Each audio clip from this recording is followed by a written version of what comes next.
লোকসভা নিৰ্বাচনৰ পিছত অসমত এনেকুৱা 22টা ঘটনা ঘটিছে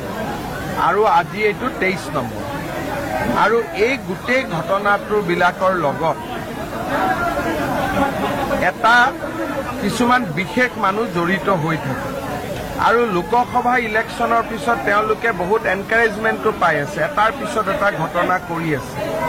আমি টাফ একশ্যন ল'ম এতিয়া মই ডিজিপিক পঠাইছোঁ ধিঙলৈকে will take toughest possible action Piyush হাজৰিকাকো মই যাব দিছোঁ আৰু মই সদায় কৈ থাকোঁ যে আমাৰ অসমত নামনি আৰু মধ্য অসম বৰাক ভেলী আদিৰ দৰে জাগাত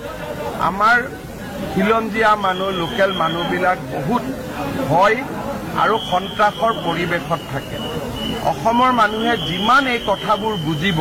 সিমানে আমাৰ কাৰণে ভাল বাকীটো আইনত যি ব্যৱস্থা ল'ব লাগেতো মই ল'মেই কিন্তু আমি যিমানেই সেন্সিটিভ হওঁ যে এই জাগাবিলাকত কেনেকে আমাৰ মানুহবিলাক থাকে কিমান কষ্টত থাকে আমি যিমানেই সেন্সিটিভ হ'ম সিমানেই আমাৰ মানুহবিলাকে সুৰক্ষা পাব তিনিজন ল'ৰা কোন নাম এজনকটো এৰেষ্ট কৰা হৈছে বাকী দুজনৰ নামো আপোনালোকে পাই যাব মটৰচাইকেল এখনত উঠি আহি আছিলে কিন্তু ধিঙত এইটো ঘটনা এইটো ফাৰ্ষ্ট নহয় স্প্ৰে গেং হৈছে আৰু হৈয়ে থাকে যি যি জাগাত আমাৰ খিলঞ্জীয়া মানুহ মাইনৰিটি হৈছে সেই জাগাত আমাৰ মানুহবিলাক সদায় সমস্যাত থাকে কিন্তু আনফৰ্চুনেটলি যিবিলাক জাগাত আমি মেজৰিটি তাৰ মানুহে এই মানুহখিনিৰ কথাটো অনুভৱ নকৰে যেনেকে আজি অসমত কিবা এটা ঘটনা হলে অসমীয়া বঙালী কৰি দিব কিন্তু কোনো বঙালী মানুহে ছোৱালীক ওপৰত হাত নিদিয়ে কিন্তু আমাৰ মানুহখিনিয়ে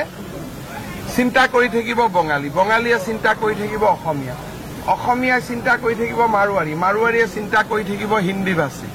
কিন্তু আমাৰ শত্ৰু কোন মিত্ৰ কোন মানুহে এইটো আজিলৈকে উলিয়াব নোখোজে বা নাজানে বা মানুহে এভইড কৰে that is the biggest irony সেইটোৱে আজি আমাৰ আটাইতকৈ ডাঙৰ সমস্যা